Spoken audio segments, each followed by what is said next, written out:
Request पर आज हम ट्रांसफार्मर के बारे में बता रहे हैं। ट्रांसफार्मर को समझने के लिए सबसे पहले इसका कंस्ट्रक्शन समझिए, फिर वर्किंग प्रिंसिपल वो कैसे काम करता है, फिर उसका फॉर्मूला क्या लगता है और इससे रिलेटेड क्वेश्चन क्या क्या एग्जाम में आता है। कोई भी कंपटीशन हो, क्वेश्चन कहां से आता है, कैसे आता है, वो आपको हम बताएंगे। इसमें आप सबसे पहले इसका कंस्ट्रक्शन समझिए। इसमें दो तरह का कॉइल होता है, एक प्राइमरी कॉइल, एक सेकेंडरी कॉइल। ये इसका सिंबल है, सिंबल में मिस्टेक मत कीजिएगा। एक प्राइमरी कॉइल, एक सेकेंडरी कॉइल, बीच में 3 लाइन दिया रहता है, ये सिंबल है। और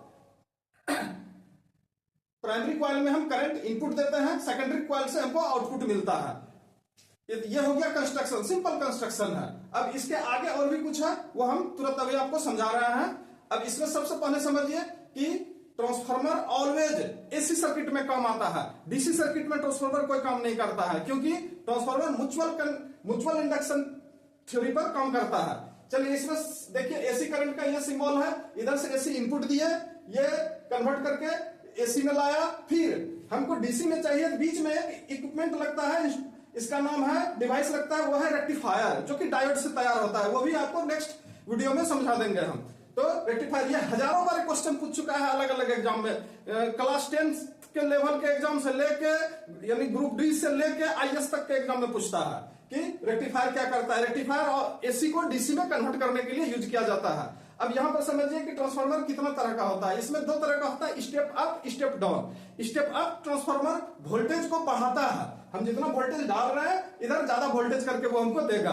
स्टेप डाउन क्या करता है, दूसरा जो टाइप है वो वोल्टेज को कम करता है, इधर जितना वोल्टेज देंगे इधर वोल्टेज कम आएगा हमको। आप स्टेबलाइजर जो टीवी में लगाते हैं वो भी ट्रांसफार्मर से ही बना होता है, उसमें भी स्टेप अप स्टेप डाउन होता है। आप देखिएगा घुमाने वाले नॉब के बगल में एक तो किल्ली रहता है, उसको ऊपर कीजिएगा तो स्टेप अप की तरह काम करेगा, स्टेप डाउन कीजिएगा तो स्टेप डाउन की तरह ट्रांसफार्मर उसका काम करता है। लेकिन इंडिया में तो वोल्टेज का प्रॉब्लम होता है, इसीलिए कभी स्टेप डाउन का जरूरत नहीं पड़ता है, ऑलवेज स्टेप अप में हम लोग चलाते हैं।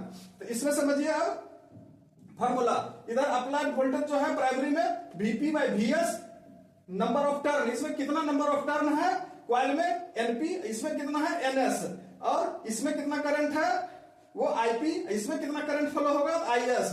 फॉर्मूला याद रखने का सिंपल टेक्निक है कि VP by VS, NP by NS, सब ऊपर में पी जाएगा, प्राइमरी रहेगा। लेकिन इसमें करंट के केस में जाके उल्टा हो जाता है, कहे कि जैसे वोल्टेज हम बढ़ाते हैं तो करंट घटता है, वोल्टेज को घटाते हैं तो करंट बढ़ता है, इसलिए यहां पर उल्टा रिलेशन इसका रहता है। इसको याद रखिए, इसी से आपका सारा कैलकुलेशन इसमें आ जाएगा।